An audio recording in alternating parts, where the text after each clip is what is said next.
amigos, les saluda Lluvia Agustín, soy la directora de The Agustín Agency y en esta ocasión tuve la oportunidad de entrevistar al Dr. César Vidal acerca de su nuevo libro, el cual ya está a la venta. El libro se titula Los primeros cristianos, un relato histórico, y es publicado por Lifeway, Bradman & Holman. César Vidal tiene doctorados en historia, filosofía, leyes y teología.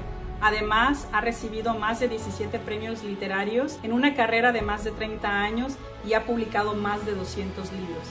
César Vidal es el conductor de La Voz, un programa que se transmite en ambos continentes y el cual tiene de entre 3 a 5 millones de descargas mensuales.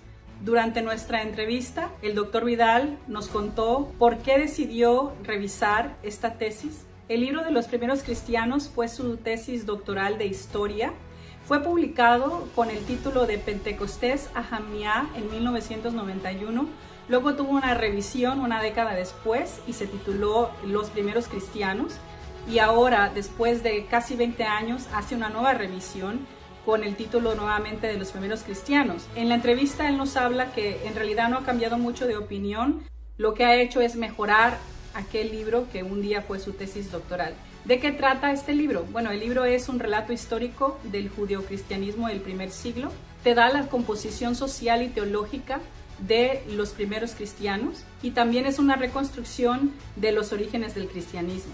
El libro cubre 70 años desde la crucifixión hasta el Jamniah y nos habla esencialmente de ese gran fenómeno cuando los judíos que creían en Jesús y los gentiles que se convertían eran un mismo movimiento, lo que él llama los judeocristianos del primer siglo.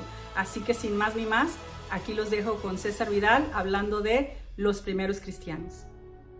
Pues nuevamente estamos aquí, César, hablando acerca de otro lanzamiento, en este caso es el libro de Los primeros cristianos, un libro que esencialmente fue tu doctorado de historia hace más de 30 años y que se ha publicado esta vez ya por tercera vez como libro, primero desde Pentecostés a Jamniah, que fue en 1991, si recuerdo bien, y luego una década después se publicó por primera vez como Los primeros cristianos, y ahora le has dado una revisión que yo creo que fue bastante extensa, pero al mismo tiempo sin cambiar la esencia del libro, ¿no? ¿Qué te hace tener que revisar o querer revisar una obra como esta, que te ha dado tantos éxitos y tantas satisfacciones, porque lo vemos en los comentarios de la gente, que requiera una revisión? Bueno, vamos a ver. Yo creo que es un libro que ha tenido un proceso de gestación muy largo. Primero fue mi tesis doctoral, que me llevó unos 4 años de trabajo final, aunque había empezado a trabajar con la tesis cuando todavía estaba estudiando la licenciatura. Fue una tesis doctoral que me dio muchas satisfacciones, no solo por lo que trabajaba y iba descubriendo, sino porque además la tesis recibió el premio extraordinario de fin de carrera, que se otorga solo a una tesis por año y por carrera. Y en la Facultad de Geografía e Historia lo habitual era que se llevara ese premio una tesis de historia contemporánea y de manera totalmente inesperada se lo llevó una tesis de historia antigua, lo que fue casi un pequeño terremoto en el que no voy a entrar ahora. El libro acabó publicado como De Pentecostés a Jamniah, el judeocristianismo en la Palestina del siglo I, lo publicó Trota y fue un libro que se agotó, que la gente lo seguía pidiendo, que no se reeditó y tardó prácticamente una década más a principios de este siglo en volver a salir. De la primera edición a la segunda edición que hizo Planeta prácticamente no hubo cambios, es decir, de alguna manera se actualizó la bibliografía, se le añadió alguna nota, pero bueno, en esa década prácticamente no había pasado nada. En estos más de 20 años, pues evidentemente sí que había algunas cuestiones que matizar, había algunas cuestiones que ampliar, incluso el propio orden de los capítulos del libro yo consideré que era oportuno cambiar ese orden para facilitar la lectura de la gente. Y entonces, finalmente, este es un libro muy mejorado sobre el libro que apareció en los 90 y que luego volvió a aparecer a inicios de este siglo, porque es un libro actualizado, porque es un libro, además, donde se vuelca lo que han sido las investigaciones sobre el tema de los últimos 20 años y porque es un libro, además, que yo creo que finalmente tiene una estructura que es una estructura mucho más fácil para el lector. Por ejemplo, toda la parte de fuentes escritas, arqueológicas, etcétera, que aparecían antes al principio del libro y que casi era como un obstáculo que había que saltar para llegar a la parte de la historia inicial del libro, bueno, pues eso ha quedado al final para aquellos que tienen un especial interés en saber lo que el Talmud cuenta sobre Jesús y los primeros cristianos, lo que son los restos arqueológicos que conservamos de ese siglo I, etcétera, etcétera, ¿no? Pero, por el contrario, el libro es un libro que se puede empezar a leer sin ninguna dificultad desde la página primera. El libro analiza más o menos 30, 40 años de de los judio-cristianos del primer siglo. Unos 70 años. 70 años. 70 sí, años. el libro empieza en el año 30, que es el año de la crucifixión y el año de Pentecostés, y el libro llega prácticamente a final de siglo. Es decir, incluso hay algunas referencias a lo que sucedió después de ese final de siglo, ¿no? Porque, por ejemplo, el Talmud contiene referencias a judeocristianos hasta el siglo IV, por ejemplo, ¿no? Y entonces hay algunas de esas referencias, pero el libro de alguna manera se viene a sellar con el año 100. Ah, ya. Y lo que me gusta del libro es que lo vas organizando en esa forma, en la primera parte, de modo que el lector puede ir viendo casi, o sea, muy minuciosamente puede ir viendo casi cada década en los capítulos Sí, que hablas. sí. Esencialmente el libro habla de tres cosas, ¿no? Es un relato a partir de las fuentes del judio-cristianismo del primer siglo. Básicamente habla también analiza la composición social y teológica de los primeros cristianos y luego te hace un análisis bastante extenso de las fuentes, que para mí, pues eso tiene una riqueza enorme, que creo que al verlo, ahí uno se puede pasar muchísimo tiempo analizando esas fuentes. Bueno, y hay toda una parte que está relacionada con la teología del judeocristianismo para poderla entender, ¿no? Vamos a ver, yo creo que el libro tiene una serie de aportes que no se encuentran en otros libros en español, pero tampoco en inglés. De acuerdo. Porque además es una obra muy extensa, muy trabajada, con un estudio muy minucioso. En inglés no existe una obra que cubra la historia de los judeocristianos en el siglo I. Hay comentarios del libro de los Hechos, en fin, digamos que hasta ahí llega, pero es que lo que cubriría el libro de los Hechos y toda la historia paralela al libro de los Hechos es solo el inicio de la primera parte. Es decir, aquí sabemos qué sucede después del libro de los Hechos, que acaba a finales de los años 50, qué sucedió en todo el periodo de la guerra judía contra Roma del 66 al 73, qué pasó con esos judeocristianos que sobreviven a la gran guerra contra Roma, en la cual, de acuerdo a las profecías de Jesús, tanto Jerusalén como el templo son destruidos. Y llegamos hasta el año 90, donde la sinagoga fulmina la gran maldición, el Birkat Haminim, que obliga a los judíos o a quedarse en las sinagogas maldiciendo a los cristianos o a abandonar las sinagogas y entonces romper todo lazo con el judaísmo. Y, por supuesto, hay una parte en la que además se muestra cómo se cambian las interpretaciones de la Biblia para poder enfrentarse con esos judíos que creían que Jesús era el Mesías. Esa es la primera parte del libro. Hay una segunda parte del libro que a mí me parece también muy interesante, donde la gente puede ver cómo eran esos primeros cristianos, qué extracción social tenían, cómo vivían, en qué medida eso reflejaba la situación de los judíos del siglo I, y junto con eso aparecen también referencias a la manera en que se gobernaban esas comunidades judeocristianas, en cómo eran sus cultos, etcétera, etcétera. Después hay una tercera parte dedicada a la teología, Es una parte muy extensa donde hay capítulos sobre la cristología, sobre la doctrina del Espíritu Santo, sobre la escatología, etcétera, que ellos tenían, y finalmente hay toda esa parte de fuentes. En una época en que yo tengo que oír a gente que no quiero ni calificar, hablar de raíces hebreas del cristianismo, cuando ni saben hebreo, conocen media docena de palabras en hebreo que pronuncian mal, ignoran totalmente lo que es el contexto judío de la época de Jesús. Confunden esa ignorancia con copiar costumbres judías que a lo mejor surgieron en la Edad Media o han surgido en los ultimísimos siglos. Evidentemente, yo cada vez que veo esto me parece un disparate. O sea, me parece una locura, me parece muchas veces un ejercicio de estafa espiritual y material.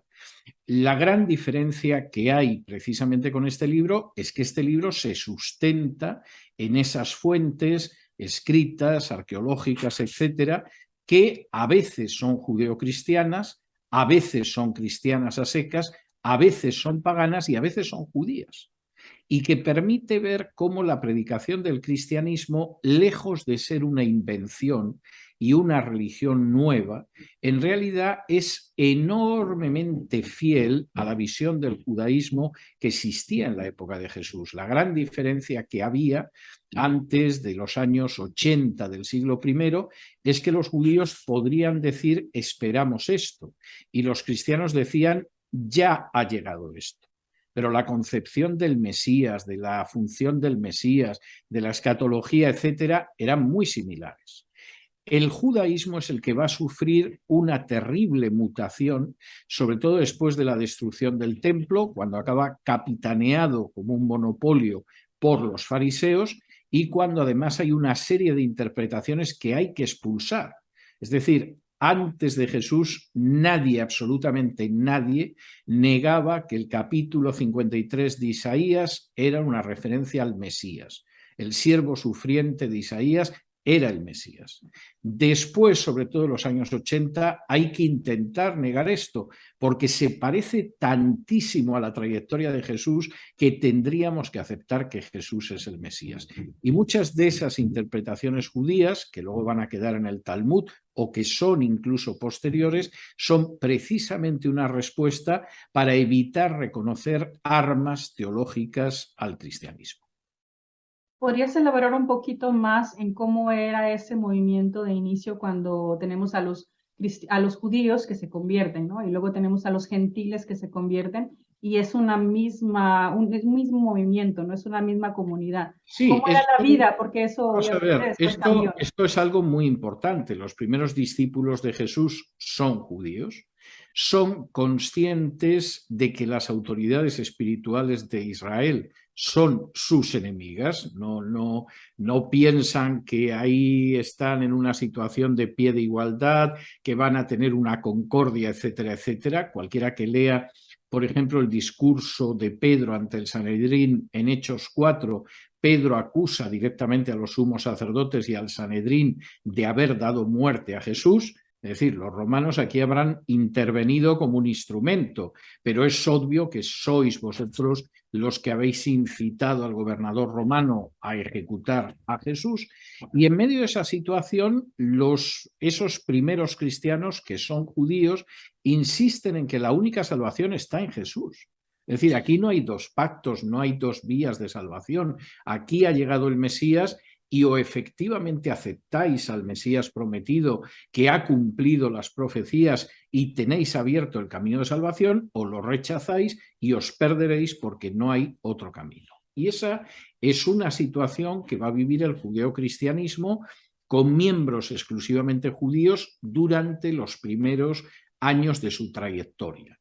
Esa trayectoria en un momento determinado comienza a abrirse a los gentiles, primero con la misión en Samaria, después con la entrada de Cornelio. Aún así, Cornelio y su familia es algo excepcional, en un momento determinado con la predicación desde Antioquía y finalmente cuando también en un momento determinado dos judíos que se llaman Saulo, Pablo y Bernabé comienzan la misión en tierra de gentiles, predicando primero a los judíos, luego a los gentiles, y el número de gentiles va creciendo y hay que buscar una manera de cómo se integra a esos gentiles en esa comunidad, porque no hay la creencia de que por un lado están los judíos y por otro están los gentiles.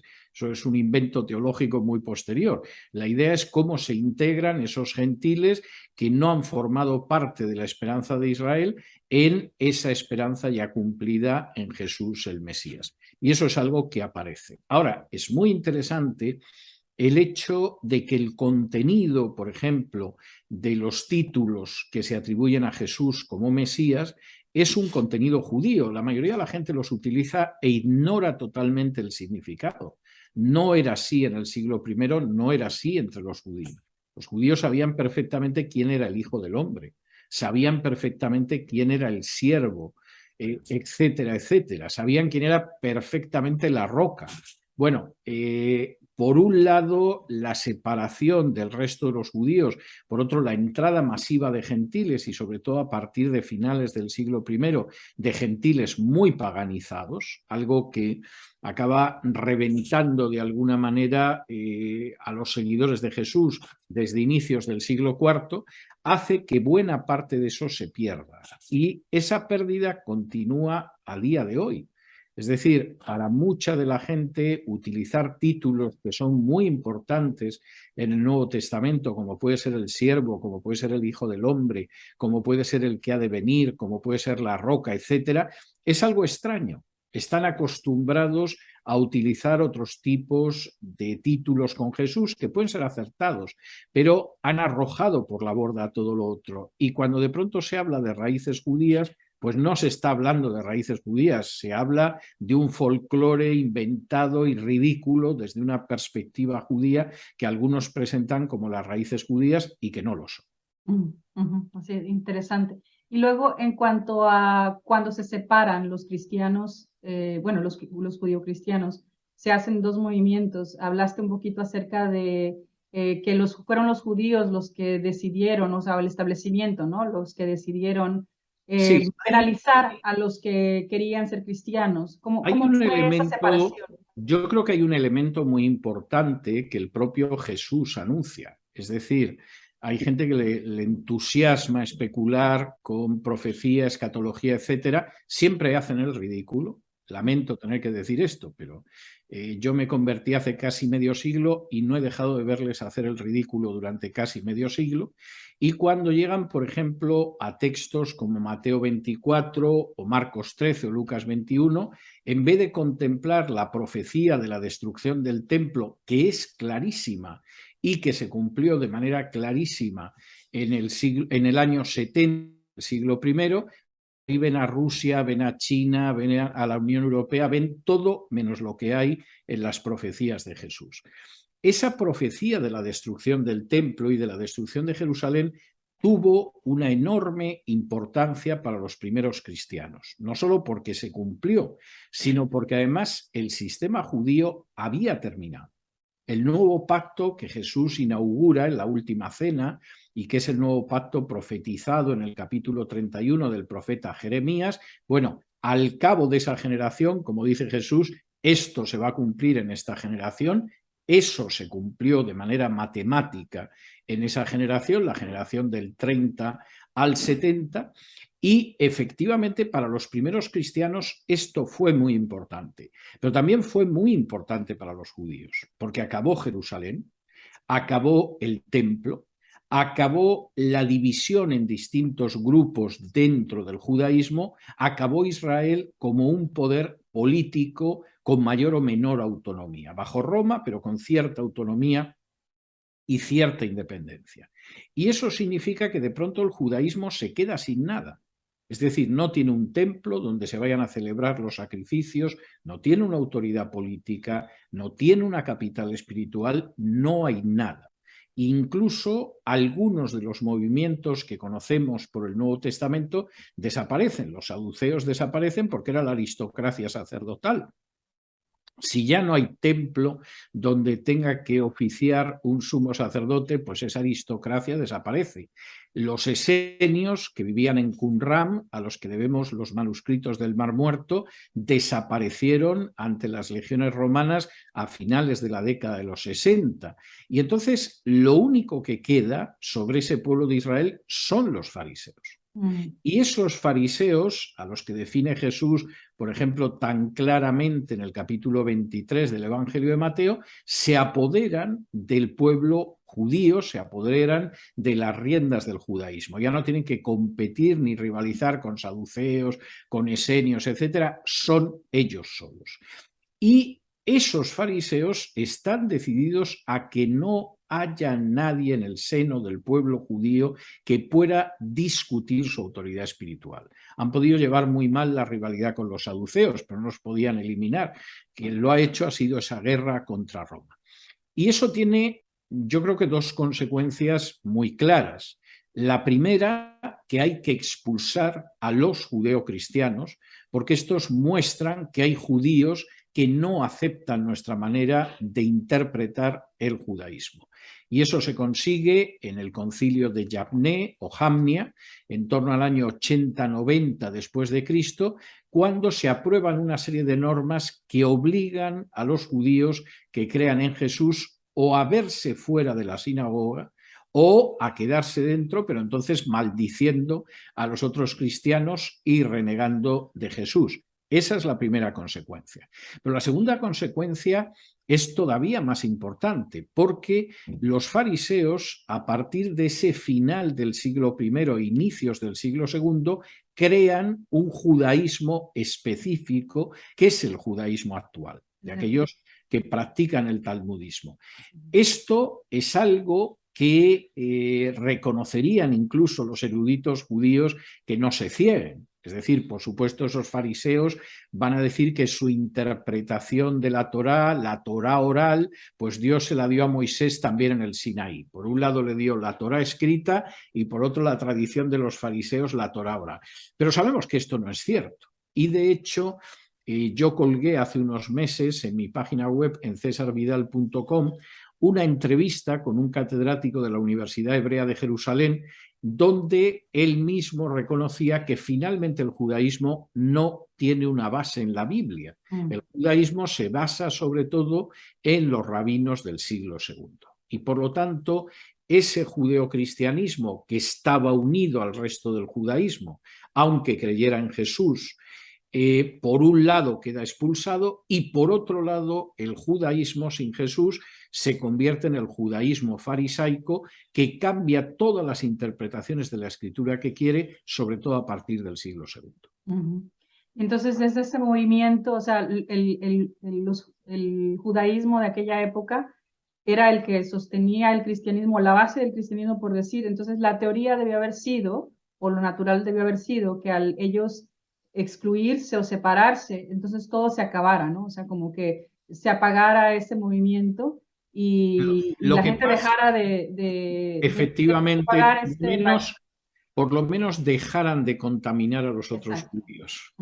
Sin embargo, pasó lo opuesto. Esto no salió tan bien como hubieran deseado, porque el propio Talmud contiene disposiciones rabínicas ya del siglo IV en contra de acudir a judíos que creían en Jesús, a judeocristianos, y que curaban a la gente invocando el nombre de Jesús. Hay un personaje de Galilea, un judío que se llamaba Jacob, del que habla el Talmud, que los rabinos acabaron aprobando una serie de disposiciones en el sentido de que la gente no acudiera a él, porque este hombre todavía en el siglo IV se consideraba judío, mantenía relación con otros judíos, sostenía que Jesús era el Mesías y encima cometía la terrible osadía, el imperdonable atrevimiento de imponer a la gente las manos, invocar el nombre de Jesús y que se curaran. De modo que el éxito en ese sentido tardó bastante tiempo en llegar y todavía en el siglo IV esa gente se mantenía por lo menos con un pie que no acababa de salir del contacto con los judíos, aunque ciertamente eran cristianos, creían en Jesús, invocaban el nombre de Jesús, etcétera, etcétera. Ujú. Y bueno, fue un movimiento obviamente que tomó alas y hasta el día de hoy, ¿no? O sea, siempre se nos dice en todas las épocas que el cristianismo no va a seguir. Hablas en el libro, ¿no? Que cuando Sí. lo escribías, había esa opinión, sobre todo en las universidades, de que ese movimiento del cristianismo iba a menguar porque habían otros movimientos mucho más importantes. Sin embargo, en los últimos 30 años hemos visto totalmente lo opuesto a través del mundo, especialmente en Latinoamérica e Hispanoamérica. Sí, vamos a ver, yo entré en la universidad en el año 75. Han pasado muchos años, ¿eh? O sea, estamos hablando de casi 50 años. Y cuando yo entré en el año 75, la idea es que no solo el cristianismo, en general, cualquier forma de manifestación religiosa estaba condenada. Es decir, esto iba a ir desapareciendo poco a poco y no iba a tener la menor relevancia y se iría apagando y iría desapareciendo. Eso es cierto de algunos fenómenos religiosos. Es el caso de la Iglesia Católica en España, por ejemplo, ¿no? La Iglesia Católica en España en los últimos años ya da que más de la mitad de los españoles no se consideran católicos. Pues en toda Europa, ¿no? Aunque en su momento pues los bautizaran católicos y tal, pero ya más de la mitad de la población no se considera, y del otro 40 y algo por ciento pues habría que ver lo que son practicantes, etcétera. Había parte de verdad en esto. Pero claro, en los años 80 y sobre todo 90 se producen una serie de fenómenos que muestran hasta qué punto esa idea de la desaparición de la religión pues era un disparate. Es decir, en Irán triunfa la última revolución del siglo XX, que fue una revolución religiosa e islámica, y el Islam de pronto, tras un periodo de relativa secularización, explota tremendamente. En Hispanoamérica se produce un crecimiento de los evangélicos que nadie hubiera podido pensar y que algunos llegaron a ver como el final de la Iglesia Católica como religión mayoritaria. Yo recuerdo uno de los obispos brasileños que era de origen español, Pedro Casaldáliga, escribiendo a finales de los 90 y diciendo: seguramente el Brasil de mañana va a ser mayoritariamente evangélico, ya no va a ser mayoritariamente católico, y en algunas regiones así ha sido. E incluso hasta se podría mencionar el movimiento de la nueva era a finales del siglo XX. Es decir, lejos de desaparecer esa idea del espíritu de la religión, etcétera, bueno, lo que hemos visto desde luego en las últimas décadas ha sido lo contrario. Y el hecho de que ahora mismo eso suceda también y haya un programa y una agenda globalista que lo pretende, quiere decir que sigue siendo muy fuerte.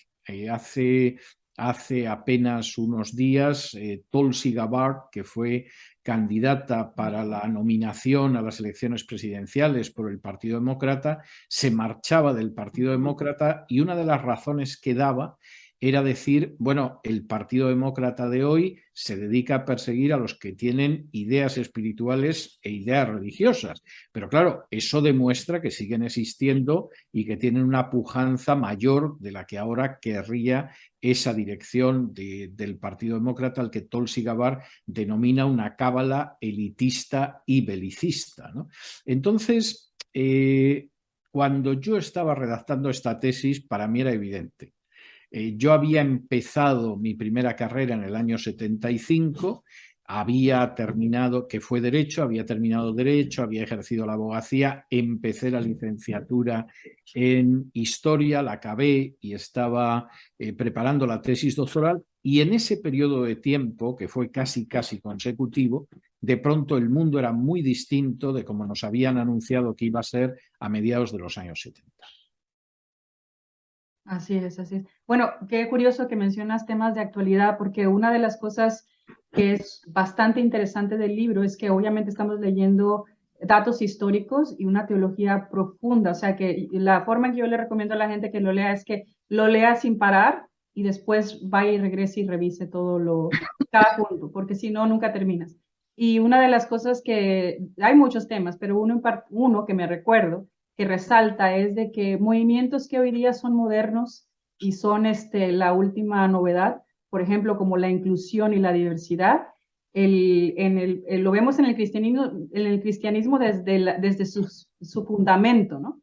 Desde el inicio, ya estamos hablando de que Pablo le dice a Pedro, tú voy a predicarle a los judíos y yo le predico a los gentiles. Y empezamos a ver todo el movimiento, todos los viajes misioneros que hizo Pablo y cómo eso, ¿qué opinas de temas como Claro, este? es que, vamos a ver, en contra de determinados ejemplos históricos y de determinadas teologías, el cristianismo es integrativo desde un principio. El cristianismo no separa a Israel de los creyentes. Cualquiera que vaya, por ejemplo, a la parábola del olivo que cuenta Pablo en Romanos, no dice que por un lado quedan los judíos, por otro lado quedan los gentiles, que es la iglesia, sino que habla de que ese olivo que es Israel, de él se ven desgajados los judíos que no creen y en él se ven injertados los gentiles que sí creen. Y eso implica una integración. No hay una disgregación hacia los dos lados, etcétera. Lo que hay es una integración y la base de esa integración es la fe en Jesús como Mesías e Hijo de Dios. Pero posiblemente el primer libro del Nuevo Testamento, que posiblemente es la carta a los Gálatas, Pablo ya en el capítulo 3 habla de cómo esa gente que ha creído en Jesús, sean gentiles o sean judíos, son la verdadera descendencia de Abraham, son los verdaderos herederos según las promesas, y esa gente, como él dice, en medio de esa gente que ha creído en Jesús, no hay ni hombre ni mujer, ni esclavo ni libre, ni judío ni gentil. Y esto es algo que ahora nos puede sonar, bueno, más o menos actual, indiscutible, etcétera, etcétera. No lo era en absoluto en el siglo I. Yo creo que una de las cosas que quedan de manifiesto en el estudio de las fuentes históricas y que aparece recogido en el libro es la enorme tensión que provocaba el que los no judíos entraran dentro de la Iglesia. Y esto es algo muy importante, el hecho de cómo de pronto las mujeres tenían un papel que no era el papel del judaísmo. Y eso es algo que también es evidente.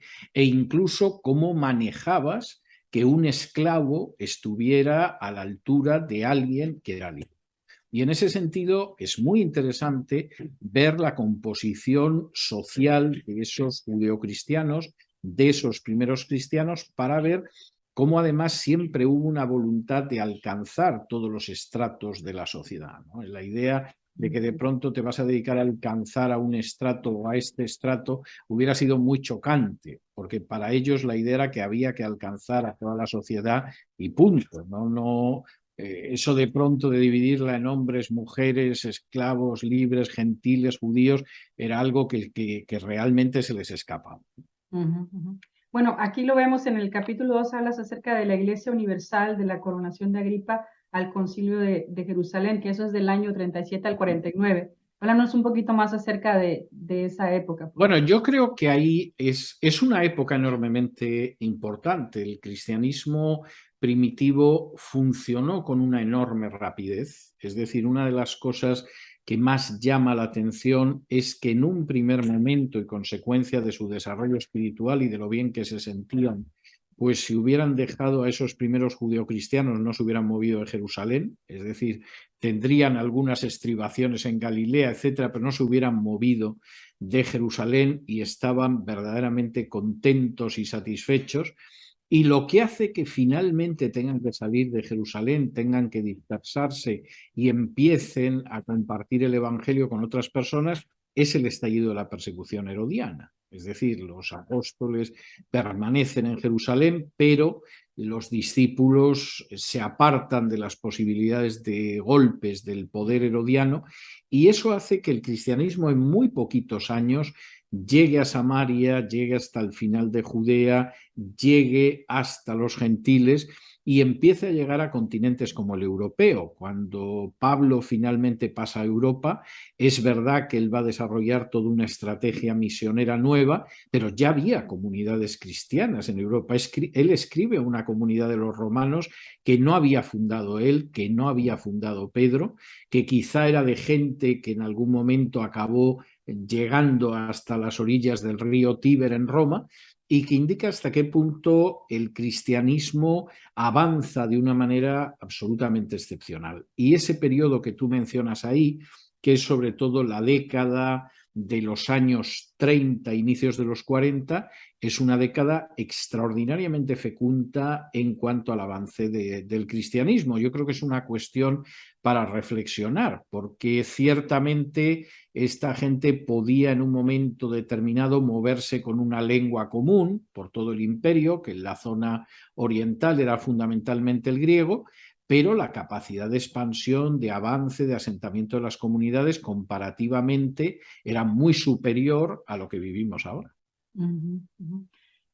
Bueno, avanzando un poquito hacia adelante, ya para el año 80-90, que más o menos es cuando va el tiempo que va cubriendo el libro, hablas aquí de la destrucción del templo, ¿no? De ahí sabemos que, obvio, el Nuevo Testamento se terminó antes porque Sí, nadie habla de la destrucción del templo, templo, sí. pero de la destrucción del templo al concilio de Jamnia.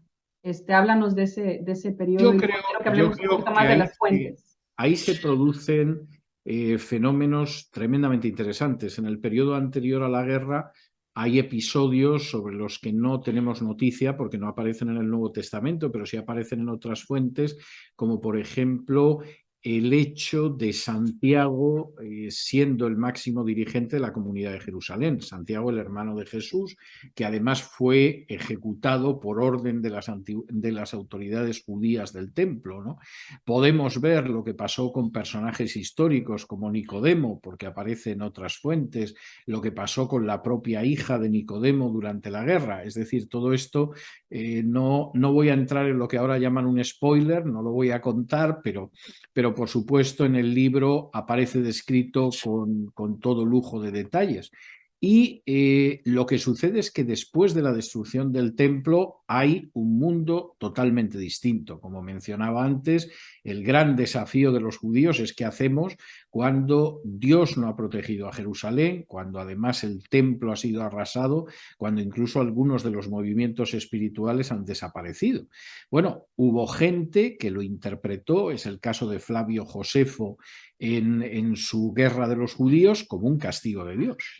Flavio Josefo dice claramente que la destrucción de Jerusalén y del templo es un castigo de Dios sobre la generación más maligna de judíos que había existido y que se merecían ese castigo y que ellos fueron los responsables de que Dios descargara ese castigo. Eso no lo dice Mateo o Marcos o Jesús, sino que es la conclusión de Josefo. Y ese es un periodo tremendamente interesante porque al final de ese gran cataclismo nacional, de esa gran catástrofe judía, solo emergen dos grupos, los fariseos y aquellos que creían en Jesús. Y lógicamente los fariseos cargan contra aquellos que creían en Jesús, como por otro lado había pasado desde hacía tiempo. Bueno, eso me hace pensar a tiempos contemporáneos. Tú siempre me dices, ¿no?, que leer la Biblia es como leer el periódico del día. Sí. Y me trae ahora, ¿no? Hemos pasado por un momento catastrófico, que es el COVID, ¿no? Durante estos años, en el que el mundo nos cambió. Una de las cosas que ha sucedido es que muchas iglesias han cerrado, ¿no? Muchas iglesias han cambiado y otras han crecido y bueno, no sé. Hay algún predicador por ahí que dice que de repente no es algo malo, ¿no? Yo no sé, una lección para nosotros, ¿no? Pensamos que estos asuntos solo se dieron en el pasado, pero ¿cómo ves la situación de la iglesia actual después del COVID? ¿Qué ha cambiado? Vamos a ver. ¿Qué debería cambiar? Hay muchas cosas que se enjuician mal por ignorancia histórica. O sea, creo que en muchos casos no hay mala fe ni nada por el estilo. Lo que hay es una espantosa ignorancia histórica. Vamos a ver, voy a contestar tu pregunta, pero antes de mencionar eso, por ejemplo, el mayor desastre sufrido por el pueblo judío no fue el Holocausto. Es decir, yo comprendo que con la cantidad de películas que ha visto la gente del Holocausto y además el Holocausto como plataforma para lanzar el Estado de Israel, etcétera, la gente crea eso. La guerra judía del 66 al 73 fue una catástrofe muchísimo mayor que el Holocausto para el pueblo judío. En el Holocausto murió aproximadamente, no llega, entre la tercera y la cuarta parte de los judíos. En la guerra de los judíos del 66 al 73 murieron más de las 2/3 partes. Es decir, solamente en términos de destrucción física, la guerra de los judíos fue más del doble de grave que el Holocausto. En términos de destrucción espiritual, el Holocausto pudo acabar con comunidades judías religiosas, con grupos jasídicos, etcétera, etcétera. Pero no hay nada que fuera destruido que tuviera la categoría ni de la ciudad de Jerusalén, ni del templo de Jerusalén, ni del sistema de sacrificios del templo de Jerusalén. Es decir, no ha habido una catástrofe dentro de una larga historia de catástrofes en la historia del pueblo judío, como fue la destrucción del templo, como fue la destrucción de Jerusalén. En términos históricos eso es muchísimo, pero muchísimo más grave que el Holocausto. Y en estos momentos pues nos encontramos con una situación en la que efectivamente ¿qué va a pasar después de esa catástrofe del COVID? Pues hombre, muy sencillo, los que sepan ver las señales de los tiempos sobrevivirán a la catástrofe y los que no desaparecerán. Esto es una ley histórica aplicable a todos los grupos humanos y a todas las situaciones. Y por supuesto la gente que pretenda mantener pues, un ministerio religioso sobre las bases anteriores al COVID, puede que lo tenga muy difícil porque efectivamente en algunas partes del mundo, por lo menos, eso ha cambiado mucho. Y entonces, bueno, pues va a pasar lo que pasa con todos los desastres. Los que saben adaptarse al momento de después del desastre puede que les vaya incluso mejor que antes. Los que por el contrario creen que el mundo no ha cambiado y que va a seguir igual simplemente porque ellos quieran, pues es muy posible que acaben siendo arrastrados. Así es. César, para terminar, porque bueno, igual este es un libro bastante enriquecedor y te cubre muchísimas cosas, o sea, me encanta el detalle con el que siempre escribes, ¿no? En este en particular, pues vas por cada década prácticamente en el libro, así que los que quieran leer el libro se llama Los primeros cristianos, ya está disponible a la venta y ya está disponible a la venta, ya no está en preventa, sino que ya lo puedes ordenar y recibirlo en cuestión de días en lo que entregan, ¿no? O en las librerías. Pero dedicas toda una parte a las fuentes que inicialmente las habías puesto al principio y luego las moviste al final. ¿Por qué? Cuéntanos un poquito acerca de eso, porque a mí me parece muy interesante. Como digo, eso es para estudio, para adentrar y poderse pasar ahí un buen tiempo. A mí me parece importante conocer las fuentes porque al final la historia siempre se elabora a partir de las fuentes históricas. Si no tenemos fuentes históricas, lo más que podemos hacer es imaginar, inventar y elucubrar, ¿no? Y entonces aquí aparecen primero recogidas las fuentes escritas, que en algún caso son cristianas, pero que en la mayoría de los casos o son clásicas, o son judías, o son rabínicas incluso, y que a mí me parece muy importante conocerlas, porque, por ejemplo, las fuentes rabínicas ven las cosas desde el otro lado de la trinchera. Aquellos que se dedican a decir que el Talmud es una lectura recomendable para los cristianos generalmente no tienen ni idea de lo que dicen. El Talmud considera que Jesús es el hijo de una adúltera, es el hijo de un legionario romano y además sufre en el infierno en medio de excrementos en ebullición. Si a alguien le parece que esto es una lectura cristiana, históricamente es muy interesante saberlo, lo que pensaban los sucesores de los fariseos, pero no deja de ser bastante discutible que esto sea una lectura edificante para cristianos, pero hay que conocer ese Talmud. Y hay que conocer a Flavio Josefo, y hay que conocer a Suetonio y a Tácito y otras fuentes. Y yo creo que la parte de las fuentes escritas es muy interesante. Pero no lo son menos, por ejemplo, las fuentes arqueológicas que tenemos de ese judeocristianismo del siglo I, que son fuentes no muy abundantes, pero significativas. Por ejemplo, sabemos que bautizaban por inmersión, porque se ha conservado alguno de los bautisterios de la época, por ejemplo, en Nazaret, y sabemos que era un bautisterio, que era una especie de pequeña piscina al que se descendía por unas escaleras y ahí a esa persona se la sumergía en el agua. Es decir, la idea primero de un bautismo de infantes era desconocida, pero incluso la idea de un bautismo que fuera por aspersión era impensable. El bautismo no es nada más que lo que significa el término baptizo en griego, que significa sumergir. Es que no significa otra cosa. Entonces, claro, pretender que una sumersión es sin sumergir, pues claro, es como pretender que existe el vino sin alcohol. Será otra cosa, pero evidentemente no es vino, ¿no? Y eso es algo que vemos arqueológicamente. Vemos arqueológicamente también que se practicaba la unción con aceite para que la gente se curara, tal y como aparece en el capítulo 5 de la Carta de Santiago. Y es interesante, por ejemplo, una fuente arqueológica que es la laminilla del óleo de la fe, que yo he tenido ocasión de tenerla ante la vista en Jerusalén y poderla fotografiar en su día, donde se hace esa referencia a cómo la persona que está enferma, pues efectivamente se la unge con aceite para que sane, para que cure, como aparece en Santiago 5. Es decir, hay muchas referencias en este sentido que no suelen ser conocidas, que son enormemente interesantes y que no son esas payasadas de las raíces judías que no tienen nada que ver con los judíos de la época de Jesús, con los judeocristianos ni cosa parecida. Bueno, por último, ¿qué cambió en estos 30 años con este libro, con esta publicación? Bueno, yo no creo que haya cambiado nada en el sentido de que algo que yo contemplara que fuera de color blanco resulta que haya sido negro, o algo que yo viera negro al final ha sido blanco. Yo creo que lo que eran las conclusiones globales de esa tesis doctoral se mantienen, se han visto corroboradas por el paso del tiempo con la aparición de nueva documentación. Y posiblemente yo diría que algunas de las cosas que yo intuí hace 30 años, pero que no afirmaba, porque yo pensaba que no pasaban más allá de ser intuiciones que luego han sido lúcidas, pero en aquel momento dices, bueno, es mi intuición, pero quizá me equivoco y no se puede afirmar como pasa con lo otro.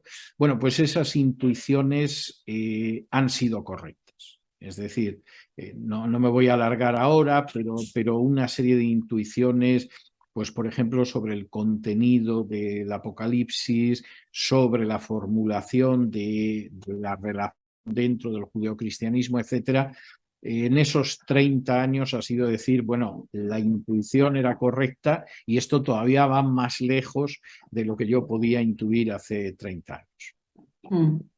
Bueno, ya lo saben, el libro de los primeros cristianos de César Vidal ya está disponible a la venta, donde quieran que encuentren libros. Y como siempre, César, ha sido un gusto. Muchas gracias.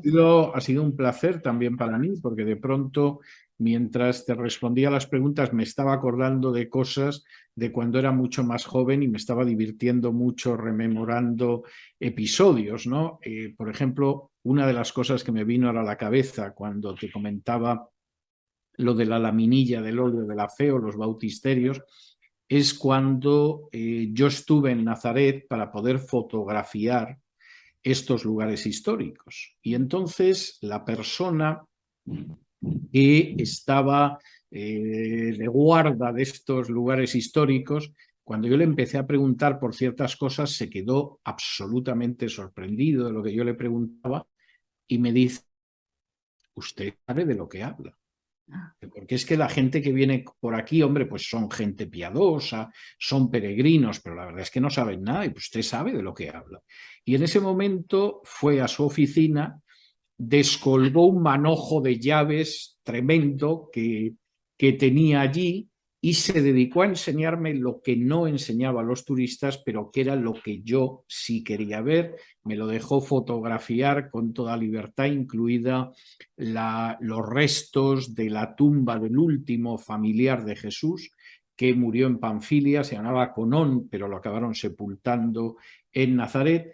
Y el hombre estaba absolutamente sorprendido. Y mientras contaba todo esto, me acordaba de eso y de otras anécdotas que tuve mientras trabajaba con esta tesis. Sí, porque viajaste, o sea, lo escribiste el libro mientras... Sí, claro. A mí esto me permitió estar en Jerusalén. Yo en aquel entonces yo vivía en Zaragoza. Okay. Y la tesis la tuve que defender en Madrid, pero yo en aquel entonces vivía en Zaragoza y tuve que viajar a Israel, tuve que viajar mucho, yo sabía dónde iba. Tengo que decir que en general me trataron muy bien, yo me había puesto en contacto previamente con la gente que yo quería poder hablar con ellos y en general me trataron muy bien. Yo recuerdo algunas experiencias muy curiosas, por ejemplo, la tarde que yo fui a ver la laminilla del óleo de la fe en la zona vieja de Jerusalén y allí me dejaron fotografiarlo y todo lo demás. El que me lo estuvo enseñando en un momento determinado, yo había leído varios libros suyos y él había escrito algún libro sobre el Evangelio de Juan y hablando me dice, bueno, sinceramente, ¿qué le parece? Le dije, me parece bien, el libro es muy interesante, pero no coincido con usted en la datación del Evangelio de Juan. Entonces recuerdo que el hombre abrió el frigorífico, sacó una botella de limonada, sacó 2 vasos y me dijo, explíqueme por qué no. Y estuvimos charlando 2 horas muy animadamente sobre el Evangelio de Juan y la datación del Evangelio de Juan y me escuchó con mucho interés, aunque teníamos puntos de vista distintos, ¿no? Seguramente porque era un sabio. Es decir, la gente que no es sabia... las 2 o 3 ideas que se les han metido en la cabeza, que además en la mayoría de los casos son muy equivocadas, pues se aferran a ellas y si cuestionas algo, pues además se enfadan, ¿no? Y sin embargo recuerdo que este hombre era un hombre mucho mayor que yo todavía hace 30 años era bastante joven y él era ya un hombre mayor, yo no estoy seguro de que él viva todavía y sin embargo de eso de decir... No me diga 2 frases, o sea, vamos a sentarnos, nos bebemos la limonada tranquilamente y usted me lo explica y nos pasamos 2 horas con la consecuencia de que cuando yo salí se había hecho de noche, me perdí en la ciudad vieja de Jerusalén y para poder regresar a donde estaba alojado tuve que pasar las 1001, pero fue una tarde inolvidable. ¡Wow! ¡Qué emoción! ¡Qué emoción! Bueno, para ti recordar todo eso y para nosotros que tenemos la oportunidad de conocer un poquito, ¿no? Porque definitivamente sí, mucha carrera con este libro. Incluso para mí, César, en mi opinión, es tu mejor libro hasta ahora de los libros que he leído. No he leído todos tus libros. Hay opiniones, la directora de mi tesis decía lo mismo, claro, pero como ella había dirigido la tesis... Pero te voy a decir por qué creo que es tu mejor libro, o sea, definitivamente el libro tiene una riqueza histórica, una profundidad teológica, una investigación, que cuando dudas algo, ahí está la fuente, o sea, si tienes duda de algo, ahí mismo está, y luego después hace una explicación, todo ese asunto, pero para mí, como tu agente, ¿no? Que es lo que me toca ver tus libros, para mí esta es, si quieren saber cuál es la teología de César Vidal, este es el libro. Y si quieren saber, por ejemplo, cuál es la visión política de César Vidal, Un mundo que cambia. Así es como lo veo, en ese sentido. Bueno, y yo creo que cuando aparezca la Biblia de estudio, en la que tú sabes que estoy embarcado hasta las cejas, pues evidentemente, seguramente ese será mi mejor libro. Mira, bueno, he tenido el privilegio de ir leyendo, no todo, porque tú vas escribiendo más rápido de lo que yo puedo ir leyendo, porque hay muchas cosas que leer, pero me ha encantado, está fenomenal, muchos de los temas, lo puedo ver lo que estás diciendo allí en el contexto de lo que estamos viviendo hoy, o sea, cuando el tiempo pase, esta Biblia va a ser muy relevante para hoy, pero hacia futuro, porque también nos va a dar como una perspectiva de lo que está pasando a nuestro alrededor. Pero ese es tema para otro día. Es tema para otro día, para cuando aparezca la Biblia de estudio. Pues muy bien. Así es. Pues gracias, César. Hasta la próxima. Ha sido un placer. Ha sido un placer. Gracias.